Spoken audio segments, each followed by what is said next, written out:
ദിവസം ഒരു യുവാവ് അസ്വസ്ഥമായ ഭാവത്തോടെ ഗൗതം ബുദ്ധയെ സമീപിച്ചു. അല്ലയോ മഹാത്മാ, അദ്ദേഹം പറഞ്ഞു, സമ്പത്തിൻ്റെയും ഭൗതിക മോഹങ്ങളുടെയും ചിന്തകളാൽ ഞാൻ നിരന്തരം പീഡിപ്പിക്കപ്പെടുന്നു. ഈ ചിന്തകൾ എന്നെ വ്യതിചലിപ്പിക്കുകയും സമാധാനം കണ്ടെത്തുന്നതിൽ നിന്ന് എന്നെ തടയുകയും ചെയ്യുന്നു. ഈ ചിന്തകളെ എൻ്റെ മനസ്സിൽ ഇല്ലാതാക്കാൻ എന്തെങ്കിലും വഴിയുണ്ടോ?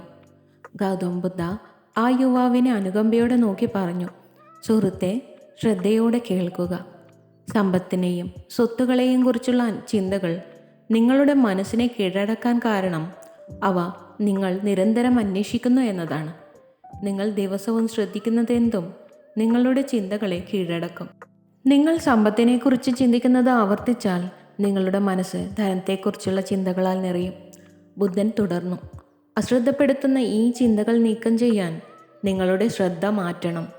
പൂന്തോട്ടക്കാരൻ കളകൾ വലിച്ചു പറിച്ച് പൂക്കൾ തഴച്ചു വളരാൻ അനുവദിക്കുന്നത് പോലെ നിങ്ങളുടെ മനസ്സിനെ കൂടുതൽ അർത്ഥവത്തായ അന്വേഷണങ്ങളിലേക്ക് തിരിച്ചുവിടണം.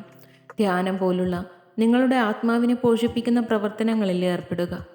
മറ്റുള്ളവരെ സഹായിക്കുകയും അറിവ് തേടുകയും ചെയ്യുന്നത് ഈ ഉയർന്ന ലക്ഷ്യങ്ങളിൽ ശ്രദ്ധ കേന്ദ്രീകരിക്കുന്നതിലൂടെ ഭൗതിക സ്വത്തുക്കളെക്കുറിച്ചുള്ള ചിന്തകൾ ക്രമേണ അപ്രത്യക്ഷമാകും. ബുദ്ധൻ്റെ വാക്കുകളിലെ ജ്ഞാനം മനസ്സിലാക്കി യുവാവ് ശ്രദ്ധയോടെ കേട്ടു. അവൻ മനസാന്നിധ്യം പരിശീലിക്കാൻ തുടങ്ങി. ദയയും സ്വയം മെച്ചപ്പെടുത്തലും കൊണ്ട് തൻ്റെ ദിവസങ്ങൾ നിറച്ചു.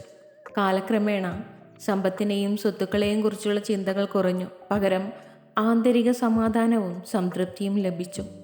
If you love to watch this video, you can like, share and subscribe.